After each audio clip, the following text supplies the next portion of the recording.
And we are back for the last segment of our show. And it's not for the least because we've got Andrew and Yuri that are going to talk about customization for Year 4, Season 3. How are you guys today? And welcome to the show. I've been doing fairly well. Fairly well, yeah. I didn't ask, but thank you, Yuri. Andrew, how are you doing? I feel free today, finally. Why is that? Look at me. Am I attackers or defenders color? I can't tell. Doesn't matter now. Because it doesn't matter.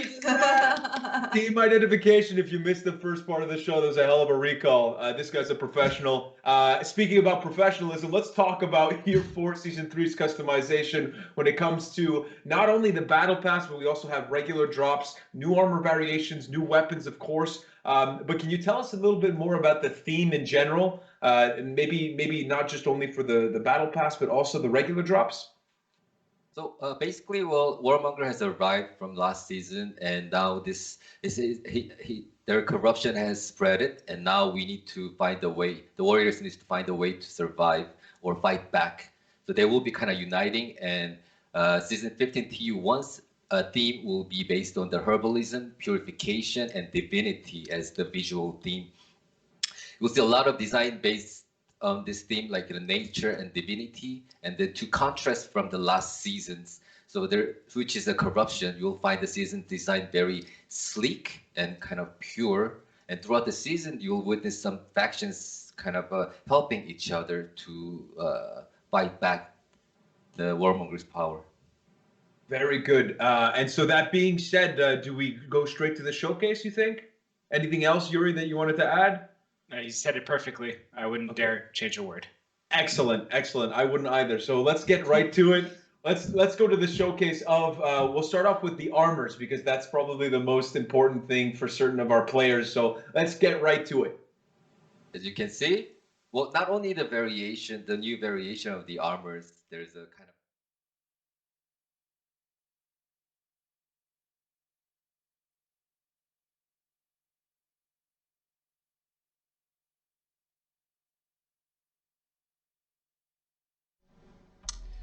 the main overall theme for generally overall themes for whole character variations are it's quite bright. It kind of represent and also kind of represent the pureness, but at the same time it's kind of a contrast from what we had it before. So that will be kind of contrast from the season 14 and this season's.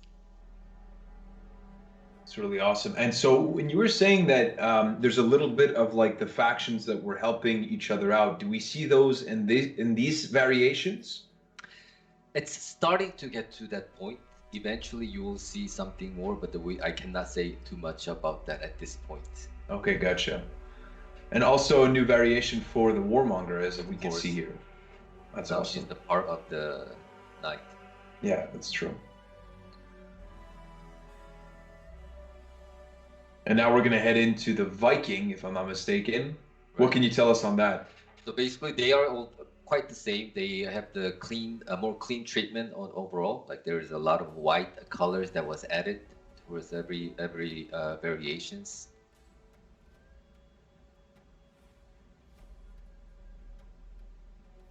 It does feel different than all the previous presentation, because now I really feel each character is a personality by the posing. That's true. That's a good point.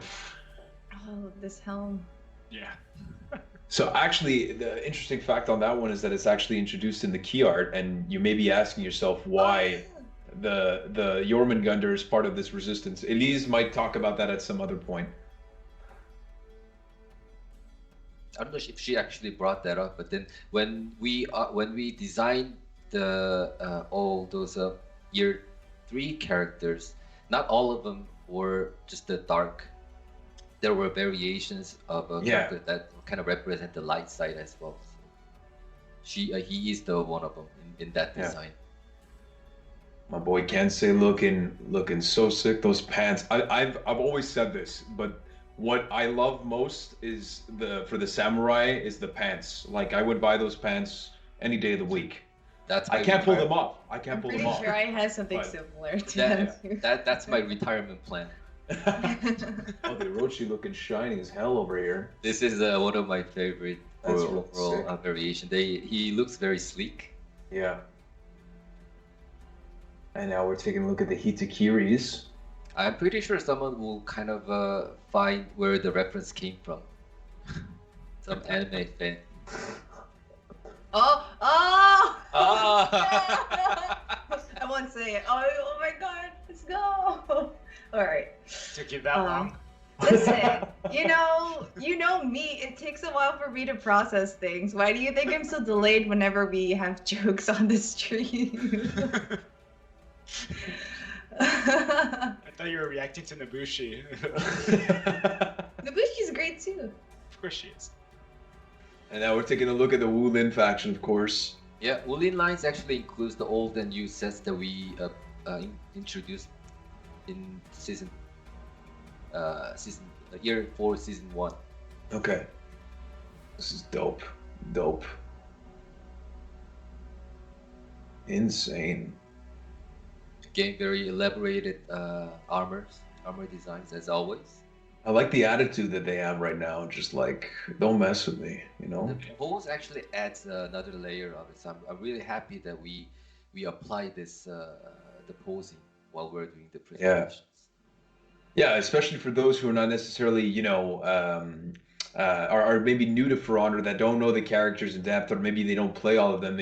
Again, this whole thing is about, you know, showing character personality, whichever one fits your play style, but also, you know, just your general vibe. So having these poses kind of brings that to life. So a change that we haven't been able to do in the past, but now as we look at, you know, the Shaolin, like this is the embodiment of what they represent, just tranquility, and you get it from every sense when it comes to the other characters as well. It's completely concentrated. Just chill, you know? Yeah.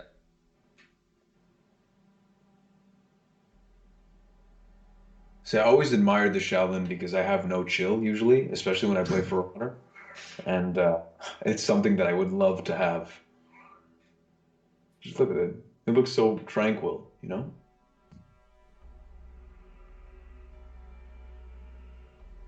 And the Lucias, the basically previous one that we had, it's more of a traditional dress inspired, but then the one that goes to the next were more of the armor, fully armor based ones. Really nice. And again, just giving more options to the players, you know? Not everything is everyone's cup of tea, and you're just adding more to what you can do and what you like. Exactly. And again, with the team identification thing, for those of you who are late, you know, there's the materials that you can play with as well now. Oh, yeah. That will change everything, you know? It will be more visible for sure. Yeah. And finally, the JJ. Just a rustic looking fellow. Unique mustache with the new sets. This JJ has a very interesting hat. Yeah, very nice. She's coming next.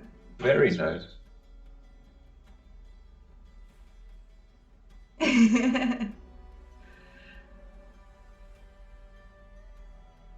Oh, I'm liking this white mustache on the Zhanhu. Holy, that's imposing. That's actually intimidating. Very nice scale mail silver one, and interesting. It's kind of a high class, the academic type of helmet. Yeah. It's quite an interesting one. The mustache that color complements the actual armor. Very nice touch. He looks wise guy. Yeah, definitely. Okay, well there you have it. So you have an overview of all of this stuff, but is that it for all the characters? I have a feeling you have something more for us. No. Do we? Do I? Am I missing I don't know. somebody? I don't know. Maybe if we take a look at the next video, you can let us know. Let's go. Let's take a look. Shall we? Let's move on. Yeah. In this season, we get the Aramusha. Aramusha is getting the new armor set. Very nice. Very nice. So the lost straw that I see here. Yes, it's quite unique that we use it for the character. In Japanese tradition, this type of straw were used to disguise himself. since there are a lot of straw materials were used, often used in the structures and the buildings, or even you can see it in the environment. So it's kind of useful to hide and sneak in. I see. And And you this can type see of through the hat. yes, exactly. Sorry, my Siri Very just went off, but that's okay. We can keep That's- going. That's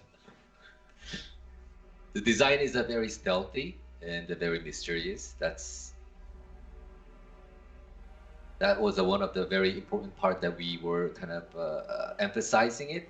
I mean, being faithful to his characteristic, but then designing something quite different than from his original set were quite challenging for us. And I think we did pretty good job on that one. I couldn't agree with you more. Yeah, the tattoo really sick. You know, in a sense of the stealthy, you know, he's wearing the mask. You know, it's a very important to wear the mask. Yes, that's true. That's very true. Wear your masks, ladies and gentlemen. The Aramusha's doing it, so you got to do it. And it's also like social distance right here between the Aramushas, so it's perfect. They do have a quite unique different head designs for each. I think it's one of the size wise, it's one of the biggest one among all the sets that he already owns, and also he has like those straws and the bare leg that he has it, and also there's a cool tattoos on top of it. The dress, the base setting of the dress is a very traditional, so that's another thing that you might be able to enjoy if you are more into that side of.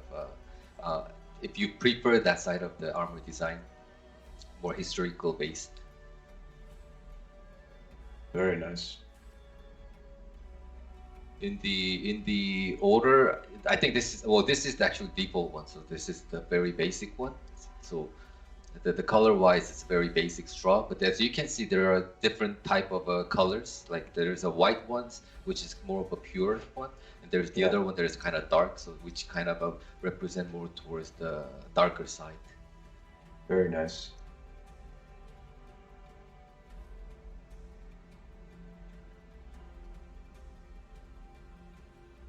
And again, with the pose that we have right here, you know, again, the whole point is to be stealthy with the Aramusha. So this is a look at, you know, the final set. And we'll have a look at maybe the overview of all of the different variations that we're introducing in Year 4, Season 3. But that's not it, guys. We also have the weapons that we want to discuss. So this is the look of the overview of all of the 4 different variations for Year 4, Season 3 for the Aramusha. But let's head into the weapons of this season, because we have those, and then we'll get into the Battle Pass stuff. So, Andrew, what can you tell us about the weapons of this season, because we're coming back to that theme of, I guess, divinity, purism, and all of those things, as the continent tries to, you know, counter what the corruption has been